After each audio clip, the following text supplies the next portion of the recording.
Tai antrąją dieną konfederacijų taurėje turėsime Portugalijos ir Meksikos bei Čilės ir Kamerūno susitikimus. Europos čempionai Portugalai prieš Centrinės Amerikos stipriausią komandą Meksiką ir manau, kad bus labai kieta, įdomi kova.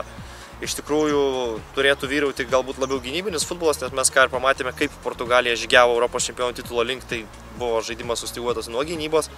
Aišku, geros kontratakos, geras išpildymas, bet viso ko pagrindas gynyba.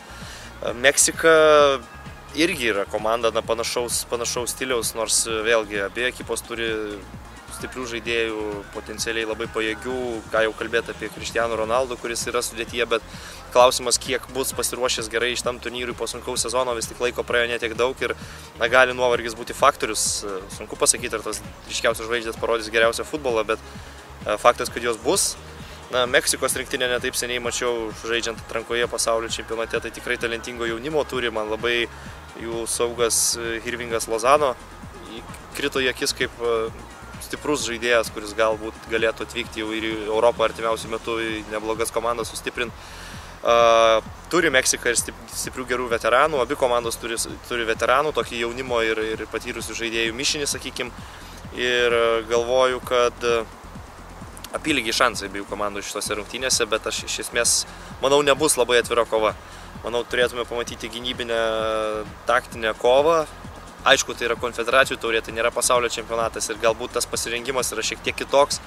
Tai gali viskas būti ir visiškai priešingai, nei aš prognozuoju, bet pagal tas tendencijas, kurias mačiau paskutiniais metais ir iš Portugalų, ir iš meksikiečių, aš galvoju, kad bus gynybinė kova ir turėtų taktinės galbūt kažkokios mikrodetalės nulemti rungtynių baigti, nors man atrodo visai realus ir lygiųjų scenarijus, nes, kaip sakiau, panašaus pajėgumo tai yra komandos, tik tiek, kad Portugalai turi Cristiano Ronaldo, žinome, kad tai yra žmogus, kuris gali vienas pats nuspręsti bet kokį mačą, net jeigu jo komanda tą vakarą nežaidžia ypatingai gerai. Tai va, grupė etape, man atrodo, vienas įdomiausių mačų Portugalija, Meksika ir vienas tokių labai laukiamų rungtynių. Taip, tai Čilė prieš Kamerūną, Pietų Amerikos čempionais, su Afrikos čempionais ir šiaip mes žinom, kad dažnai Afrikos komandos turi drausmės problemų ir ką rodė Kamerūno to paties dalyvavimas paskutinėme pasaulio futbolo čempionate, kur komanda buvo morališkai labai blogos būklės, prastas mikroklimatas, tuo pačiu ir prasti rezultatai aikštėje ir Afrikos komandos yra labai sunkiai prognozuojamos.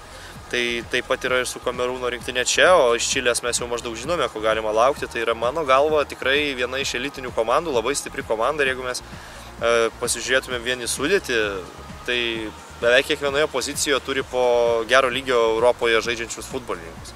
Aišku, tai yra Alexio Sančeso visų pirma komanda, jis yra ryškiausia žvaigždė, bet mes turime aikštės viduryje Arturo Vidalį ir kitų pajėgių žaidėjų rinktinėje tikrai netrūksta. Tai viskas kaip ir į Čilės pusėje, meistriškumas jų pusėje, patirtis ir geri rezultatai ir tas stabilumas irgi, o Kamerūną gan sunku prognozuoti. Aišku, jie laimėjo Afrikos nacijų taurę, tai yra neblogas, geras pasiekimas, tai netaip lengva padaryti ir toli gražu ne visada favoritai laimė tą turnyrą. Tai Kamerūnas turėtų konfederacijų taurėje parodyti galbūt tikrai savo veidą, nes čia turės žaisti su komandomis iš kitų žemynų, ne su savais, ne su Afrikos žemyno varžovais. Kiek mačiau sudėti, tai jauna komanda vežasi į konfederacijų taurę, bet aišku, favoritai yra Čilė ir visų pirma dėl to, kad tai drausmingesnė komanda, mano galva. Ir ta drausmė tokiame turnyre, kur nuo vienų rungtynių labai daug priklauso, jeigu tu pradedi pralaimėjimų, tavo automatiškai situacija grupė yra labai sunki, jeigu tu laimi, tai labai didelis žingsnis pusfinalio link. Ir aš manau, kad ta drausmė ir patirtis yra Čilės pusėje ir tai bus jų pagrindiniai koziriai ir vėlgi asmenybės. Alexis Sančesas gali pats nuspręsti rungtynės. Tai laikau aiškiai favoritais Čilę šitose rungtynės šitoje poroje. Ir įvykis, kurį pasirinkčiau iš tų rungtynių, būtų būtent Čilės komandos pergalė. Prie tikslaus rezultatų taip gal labai nekrypsiu. Gali būti visko, gali būti rezultatyvas labai rungtynės, bet manau, kad baigtis bus Čilės pergalė.